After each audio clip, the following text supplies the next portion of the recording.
Hi, English 101 students. Welcome to week 12. I hope all of you enjoyed your spring recess. I want to remind all of you that we are in the synthesis unit. The instructions for your synthesis essay are located in the Monday, March 23rd folder. So if you want to go back and double check those instructions, I strongly advise that you do that. As we move into week 12, you notice we have another discussion board on your second source you will be using for your next essay. Remember, you have two sources, Jean Twenge and Summer Allen. Summer Allen's essay is located right here, okay? You notice that the article's here, right here, and here's the discussion board. So I want you to finish that discussion board by Wednesday, 11:59 p.m., okay? And then moving down the Wednesday folder, we have some extremely important video lectures that I want you to watch a couple times, especially the one on the introductory paragraph for your policy paper synthesis essay.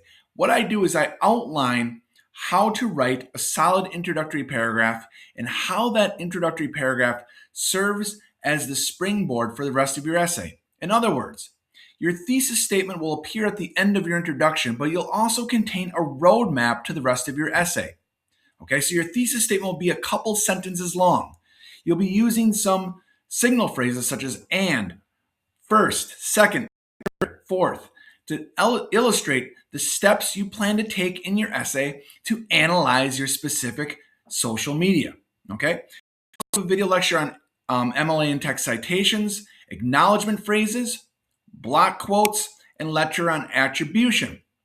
In other words, what happens if your source, say Jean Twenge, cites a different source and you want to cite that different source?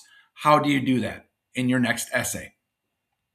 Okay, so again, this week, work on Summer Allen's article, work on the discussion board, and then watch these very important video lectures.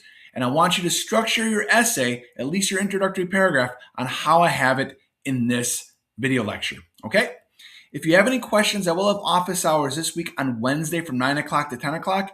This week on Tuesday, I might be away from my computer a little bit, so if you email me on Tuesday, I'll probably get back to you later on Tuesday or maybe even Wednesday morning, all right? Otherwise, I'll see you on Wednesday. If you want to come by my office hours, I'll be having those from 9 o'clock to 10 o'clock. Have a great week. Take care.